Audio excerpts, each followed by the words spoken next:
Бүгін мен сіздерменен бір керемет тақырыпты қозғағым келіп отыр. Құран-ы Кәрімде Алла Тағала «Иннамал хаяту дуния лаибун» деп айтады. Алла Тағала бекер айтпайды ол сөзді. Бұл дүние ойын дейді. Бұл дүние ойын. Ойынға теңестіргені ғой Алла Тағаланың. Ондай болса, қазір енді ойын қылып өмір сүріп жатқан адамдарда өте көп. Ондай болса, бұл ойын болатын болса, мен сіздерге чит үйретейін. Чит дегенді білесіздер ғой, ойында арнайы кодтар бар, соны баспасаңыз ұтып кетесіз.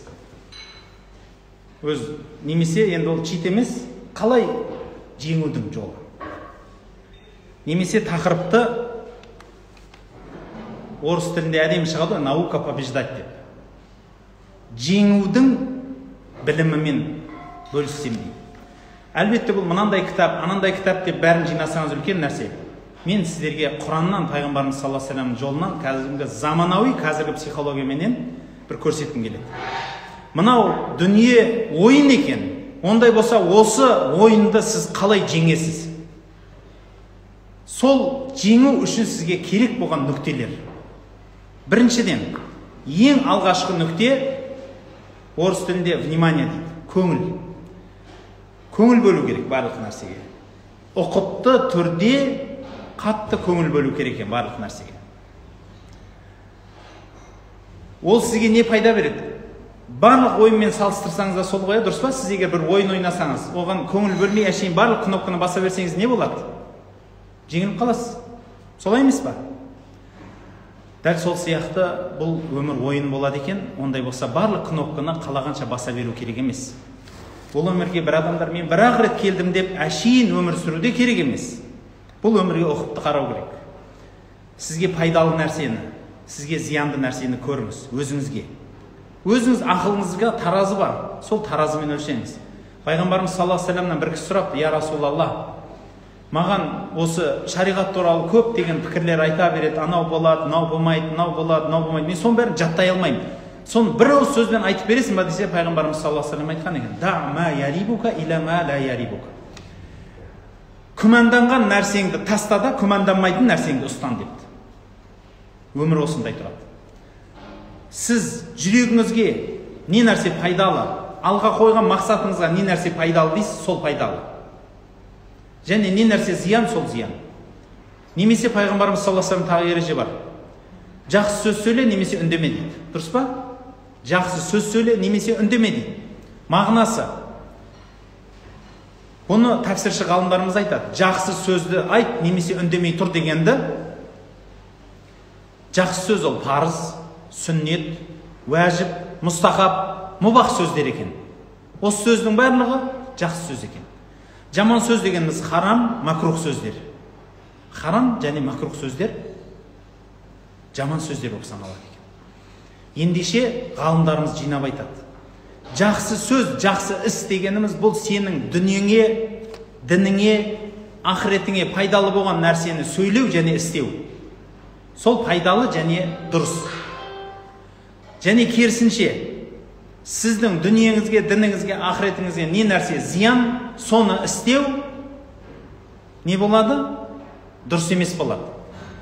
Ол бірінші нүкте. Яғни бірінші нүкте барлық нәрсеге көңіл бөлу. Пайдалы, пайдасыздығына және сабақ алыңыздар өмірде. Білесіз ба, мен осы өмірде бір нәрсе не қылғаным, егер жүрегімде бір сұрақ шығатын болса, сол сұрақты мен даусымды шығарып өзім қоям. Дауыс шығарып айтам мен. Былай деп айтам. Мысалы, енді бір мәселе де бар. Шіркінай, бұл мәселені қайдан тапсақ екен деймін да: «Я Аллахым, осы мәселені маған өмірден көрсетіп бер» деп дұға қыламын. Міндетті түрде соны көрем. Бірақ ол үшін ояу жүру керек. Бірінші ереже сол: көңілді ашып, ояу жүру керек. Екінші ереже: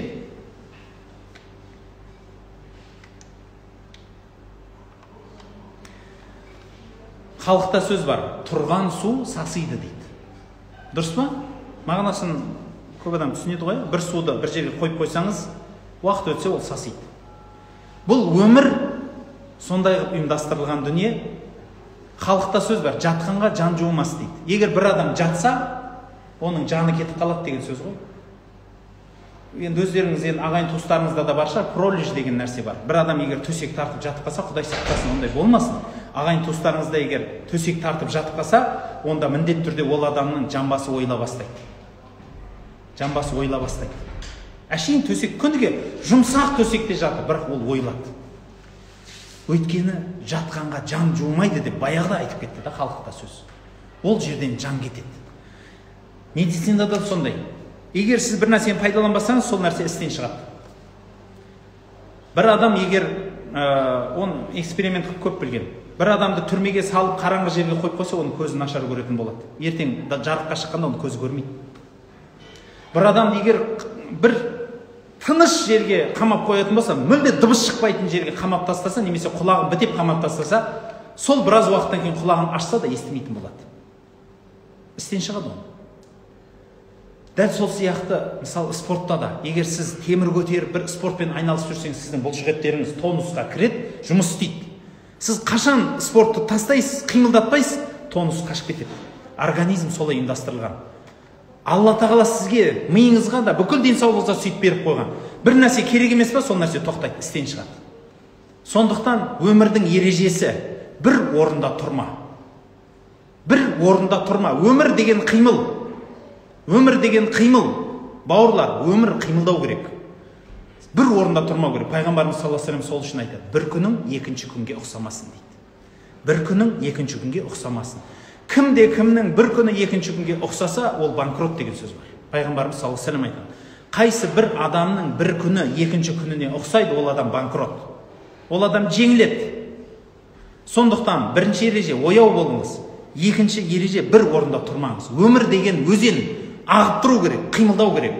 Күніге бір жақсылық артық жасаңыз, күніге денсаулығыңызға қараңыз, күніге білім оқыңыз, жылжыңыз, қимылдаңыз. Жатқанға жан жуымайды. Құдай берсе, алады да. Сондықтан иманымды алмасын дейсіз ба, иманды қимылдататын іс керек. Мысалы айтып жатырмын мен оны, көп айтамын. Спортта сондай нәрсе бар. Сіз қашан спортпен айналысасыз, сіздің денсаулығыңыз сол жерде тұрады. Қашан сіз сол жаттығуды тоқтатасыз, қашады. Дәл сол сияқты иманыңыз да сондай. Сіз қашан иманыңызды қайрап тұрасыз, иманыңыз тұрады. Қашан сіз иманыңызды өзімен өзін тастай саласыз, Құдай сақтасын, айырыласыз. Сондықтан не нәрсе сізге қымбат, сол нәрсені бағалаңыз, жоғалтып алмаңыз. Сол қымбат нәрсеңізді күтіңіз, бағыңыз, реттеңіз. Өмір қымбат. Өмір қымбат екен, арзан нәрсеге жұмсамаңыз. Өмір қымбат, оны арзан нәрсеге жұмсауға болмайды. Ешқашан бекершілікке күніңізді жұмсамаңыз, ертең өкінесіз. Не істеу керек? Қымбат дүниені табыңызды соған жұмсаңыз. Қазір қиналасыз, мүмкін жұмсағыңыз келмейді. Құранда айтады: «Уасбир нафсака ма'алладина». Қандай? Раббыларына дұға қылатын, тақуа адамдардың жанында отыруды, жүрегіңді, нәпсіні отырғызып қой дейді. Сабыр ет соған. Сабырлы болу керексің. Сол сабырлықпенен жақсы адамдардың жанында жүруге тырыс. Оны ұнатпайтын шығарсың. Ол сабырлы адам, ол жақсы адам, мүмкін сол намазхан адам, жақсы адам, мінезі тұйық шығар, тормыз шығар, Құдай сақтасын. Сіз жек көресіз ол адамды, бірақ ол намазхан.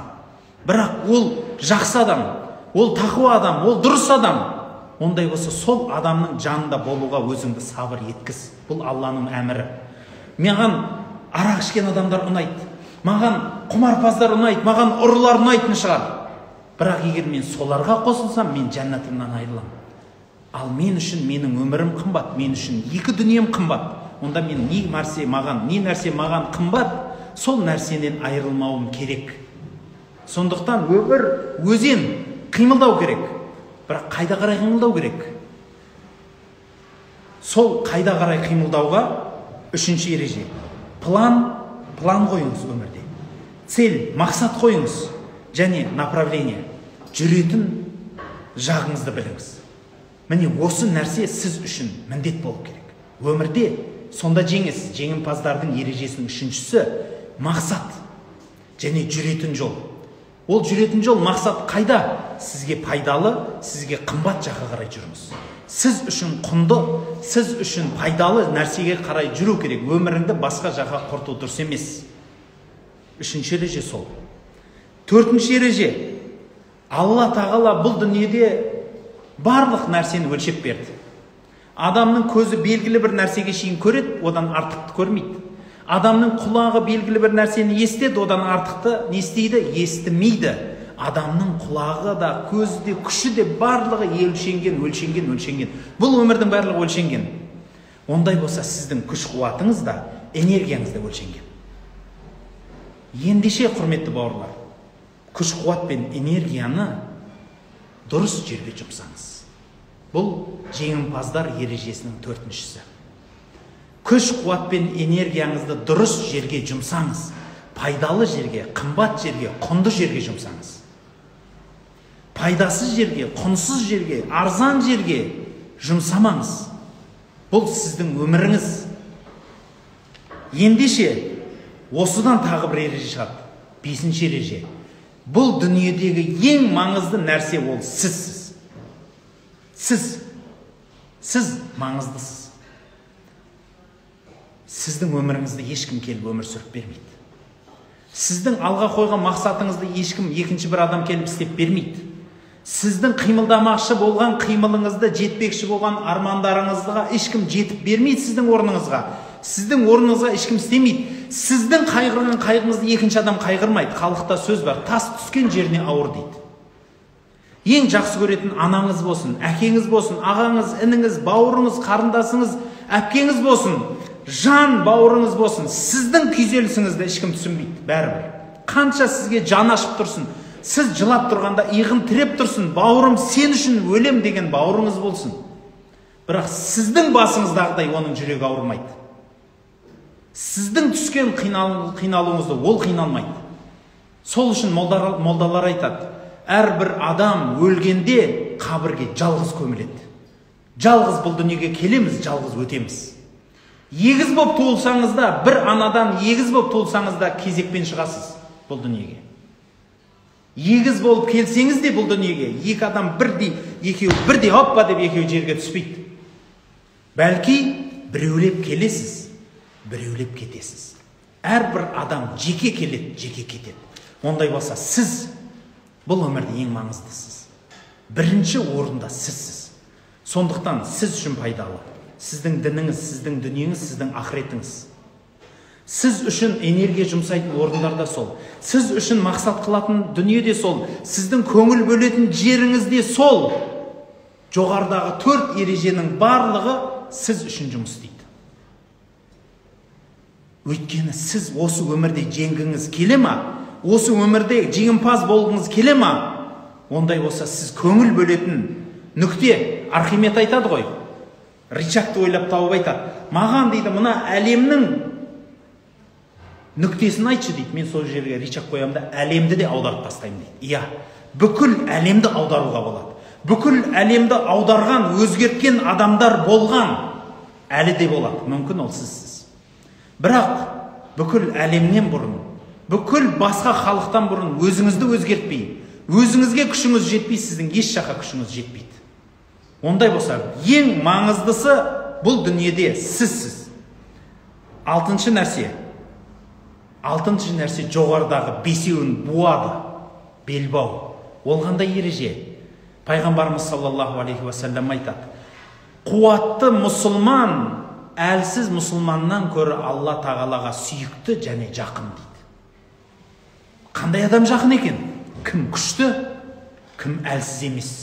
Сол Аллаға сүйікті, сол жақын. Ендеше бұл өмірде әлжуаздыққа, бостыққа, босаңсуға орын жоқ. Бос адамдар бұл дүниеден ұшып кете береді. Бұл дүние оларға арналмаған. Әбжаппар Қажекең айтатын, Сарыағаш медресесінде жүрген кезімізде.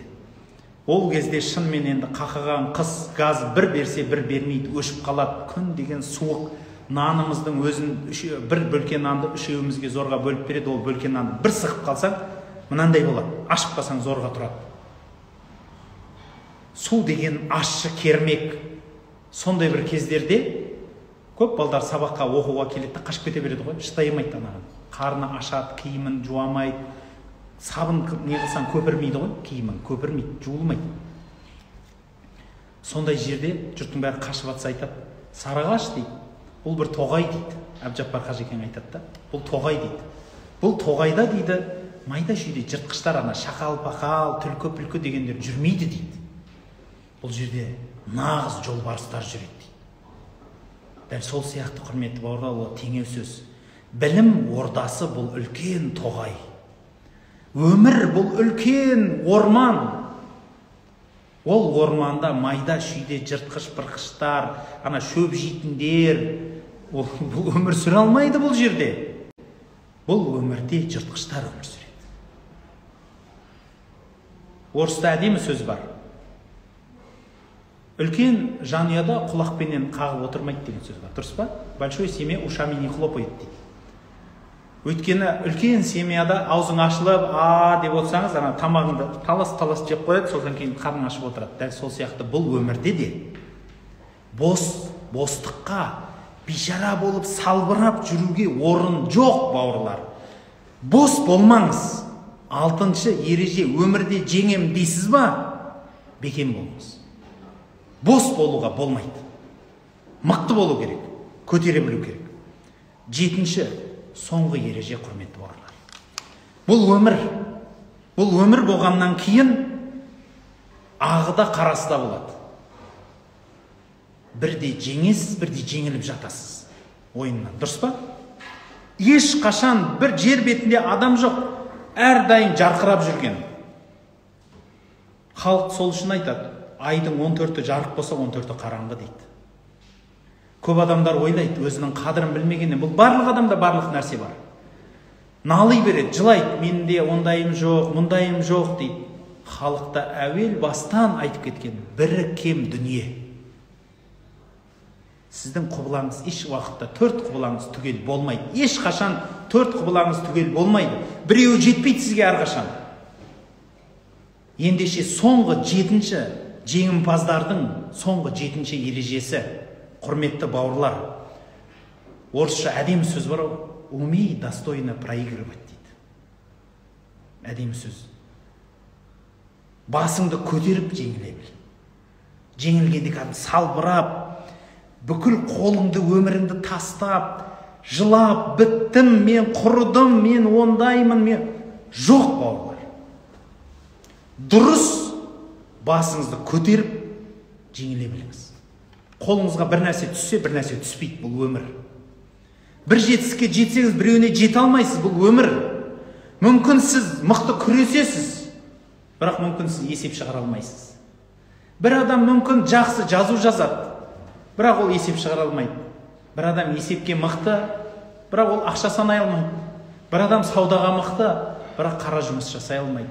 Бір адам қағазға жақсы, бірақ үйінің жұмысына қарай алмайды. Бір адам жанұясына мықты, бірақ достарына қарай алмайды. Бір адам достарымен етене жанұясына кіре алмайды. Көп қой. Бұл өмір сондай.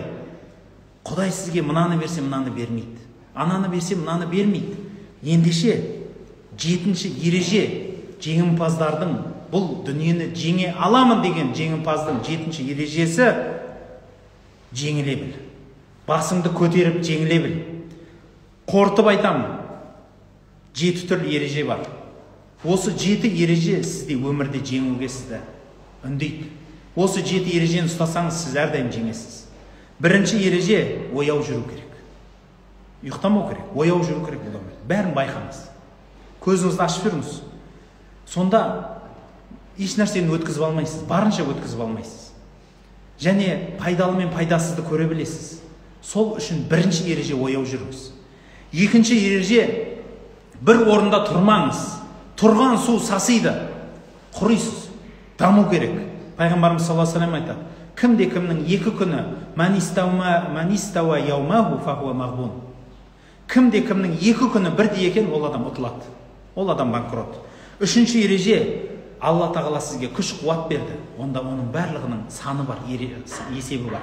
Күш қуатыңызды қайда жұмсау керек? Пайдалы нәрсеге. Төртінші, барлық нәрсеге мақсат қойыңыз, барлық нәрсеге жүретін жолыңызды есептеңіз. Бесінші нәрсе, бұл өмірде ең маңызды нәрсе ол сізсіз. Сіздің жүгіңізді ешкім көтермейді. Тас түскен жеріне ауыр. Сіз үшін сіздің өміріңізді ешкім сүріп бермейді. Ондай болса, бұл дүниедегі ең маңызды нүкте ол сізсіз. Өзін өзгерте алмаған адам бұл дүниеде ешкімді өзгерте алмайды. Өзін жеңе алмаған адам бұл дүниеде ешкімді жеңе алмайды. Ал бірақ біліңіздер, бұл дүниеде не бір ұлдар, не бір қыздар өткен, бүкіл әлемді аударған, бүкіл әлемді аударып орнына түсірген не бір ұлдар, не бір қыздар болды. Болам десеңіз, солардай болу керек. Алтыншы ереже, бос болуға ешқандай орын жоқ, бауырлар. Бұл өмірде босаңсуға болмайды. Бұл өмірде мықты болу керек. Және жетінші қорытынды ереже, басыңды көтеріп жеңіле біл. Барлық нәрседен сабақ алу керек. Жеңілудің де орнын білу керек. Басты көтере білу керек. Бұл жеңілудің барлығы бекер нәрсе емес. Сізге сабақ. Бұл өмірдегі барлық нәрсе сізге сабақ. Бүгін ақ, ертең қызыл болады. Ар күні көк болады, одан кейін жасыл болады. Сондықтан, құрметті бауырлар, бұл өмірге келген екенсіз. Ондай болса, сізге керекті болған, сіздің беліңізді бекем болатын 3 сұрақты айтып кеткім келеді. Біріншіден, сіз кімсіз? Өзіңізге айнаға қарап айтыңызшы. Сен кімсің? Пәленшемін. Жақсы. Жауап айтыңыз, дауыстап айтыңыз. Содан кейін сен кім болғың келеді? Кім болғың келеді? Мен андай болғым келеді, мындай болғым келеді, мындай болғым келеді. Қойыңыз, армандаңыз, кім болғың келеді? Айтып болдыңыз ба? Онда соны біліңіз. Енді сол адам болу үшін сен не істеуің керексің? Сол адам болу үшін сен қойған, кім боламын деген қойған адам үшін сен не істеуің керексің? Айтыңызшы. Құранда айтады: "Лән таналул бирра хатта тунфиқу мимма тухиббун." Өзің сүйетін нәрсені Аллаға бермей, сен жақсылыққа жете алмайсың. Мүмкін сен өзіңнің сүйетін уақытыңды бересің. Мүмкін өзің сүйетін бір бостандығыңды бересің, басқаны бересің. Бірақ сен неге жетесің соның арқасында? Жақсылыққа жетесің. Құран жаттау үшін не істеу керек? Құран жаттау үшін сабырлығыңды бересің, денсаулығыңды бересің, уақытыңды бересің, өміріңді бересің, көзіңнің майын бересің, миыңды ашытып, деніңнің саулығын бересің. Орнына Құран аласың. Құран деген не ол? Құран деген бұл екі дүниенің шамшырағы. Екі дүниедегі сіздің шапағатшығыңыз, сіздің досыңыз, сіздің сырласыңыз, қияметтегі сіздің абыройыңыз, екі дүниедегі сіздің төбеңізден қорғап жүрген бұлтыңыз. Одан үлкен дүниеде нәрсе бар ма? Құрметті бауырлар, өмірдегі барлық нәрсе сіз үшін маңызды болса, онда жоғарыдағы 7 ереже бар.